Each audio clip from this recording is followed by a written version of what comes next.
This presentation is going to be about building a health promotion educational plan to reduce obesity in Birmingham, Alabama.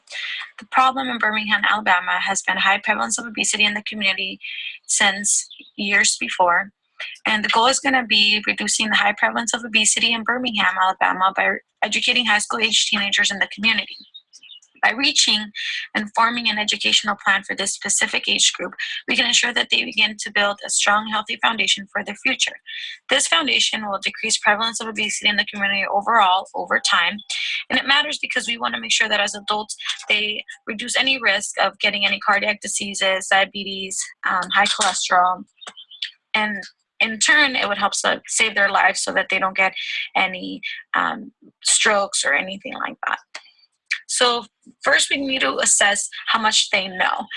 By assessing the knowledge of the teenagers of healthy choices and their knowledge about exercise, we can start building a good educational plan. We need the baseline first. We need to know what they know so we can form a plan that will target everything that they do and don't know.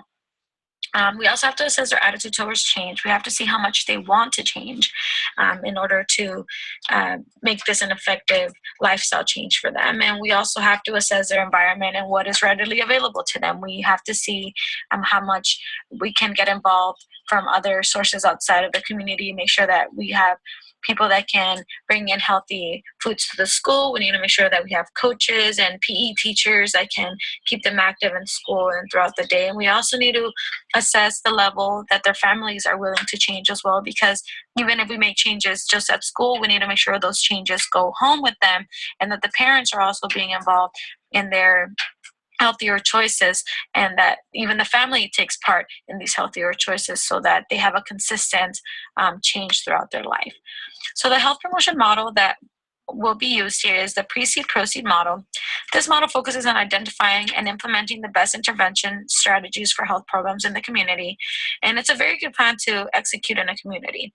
The Proceed framework of this model is the organizing for health education and advocacy in relation to policy, regulation, and organization. The Precede framework, it involves predisposing, reinforcing, enabling, constructs, and educational and ecological diagnoses and evaluation. This model of reinforcement, regulation, and organization will greatly help shape the new physical education program and better food choice program in the school. By using this health promotional model, we can make sure that we're targeting everything we need to target to make those changes in the whole community. We need to be organized. We need to follow policies. We need to regulate all the changes that are happening. We need to identify all the predisposing factors. We need to reinforce what we're teaching them and also enabling them in good habits. And in doing that, then we'll be able to make sure that the foundation that we're building with them can last a long time. So the objectives for the plan, the first one is going to be to implement a physical education program in school to stay active. So like I was saying before, we need to make sure that we get on board the school district, make sure that it's okay for us to open a physical education program, make sure that all the kids have at least 1 hour of physical activity in school, and then make sure that we are also hiring PE teachers and coaches that can help bring these classes to them as well. We also have to improve the school food menu so they have a variety of healthy foods to choose from. Making sure that they have a well-balanced meal throughout the day is also going to help. Make sure they have access to veggies and fruits and maybe even like low-fat options. We can also provide more salads. We can provide less fatty foods, less fried foods, things that maybe are really appetizing to them now. Maybe figure out what other things is appetizing to them so that we can bring it to the menu so they don't feel like we're taking away the good food for them. Instead, we're just replacing it with healthy, good food. And then the last objective is to reduce the high prevalence of obesity in the next 5 years. So the way that's going to work is that by implementing this new educational program, then hopefully in the next 5 years, we can see a big change and reduce in the prevalence of obesity in the community. and we're going to do this by integrating the Proceed Pre-Seed model, and also we're going to incorporate the Let's Move plan from Michelle Obama. So the Let's Move plan is a comprehensive initiative launched by the First Lady dedicating to solving the challenge of childhood obesity within a generation, so that children born today will grow up healthier and able to pursue their dreams. So it incorporates more healthy foods in the school, more veggies, less empty carbs. This plan also creates a new fitness program for the school's curriculum. So PE classes for everyone that includes a variety of sports, running, and making it fun for the students.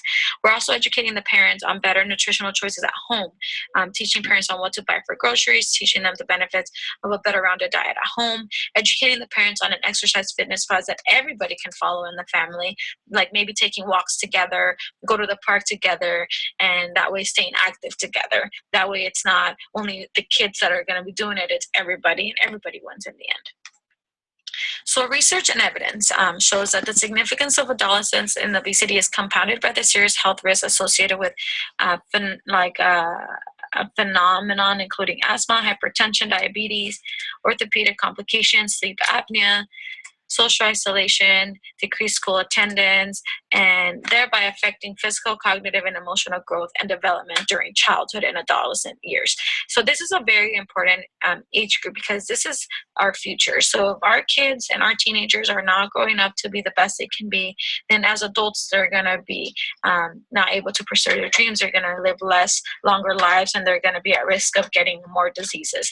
Research also shows that there's other fitness programs that are being implemented all over the country, and that they believe that it's vital to equip individual communities with effective strategies and decision-making tools necessary to attain and maintain fitness and nutritious living for today's youth. So the fact that all over the country others are making changes is a good sign, because it means that everyone is on the same page about this issue.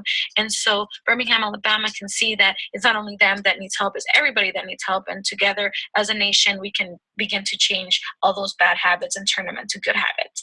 Research also shows that parents can help their children engage in more healthful eating and physical activity behavior and feel better about themselves through 1, role modeling healthier behaviors, 2, providing an environment that makes it easy for their children to make healthful choices, 3, focusing less on weight and more on behaviors and overall health, and 4, providing a support environment for their children to enhance communication.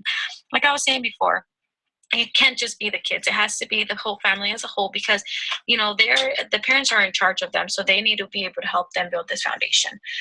For evaluation, at the end of teaching them everything, maybe after a year, we're going to reevaluate the teaching and educational plan to see if the community is still following through with their new lifestyle changes. We can measure how much they still remember and how much they retain from the first teachings that we brought. We need to evaluate how the physical education program is running, make sure it's still up to standards, as well as the food from the school menu, make sure that they're still getting really healthy choices.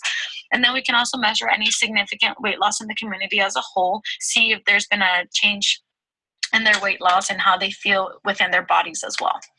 In conclusion, the community showed readiness and eagerness to learn about these new lifestyle changes presented to them. They recognize that they need to change their diets and level of physical education in order to live longer, fuller lives. By addressing changes in the adolescent age group, we can ensure that they carry these new, healthier habits into their adulthood and live lives, and also transfer that knowledge and lifestyle to their children and their children's children. Thank you very, very much.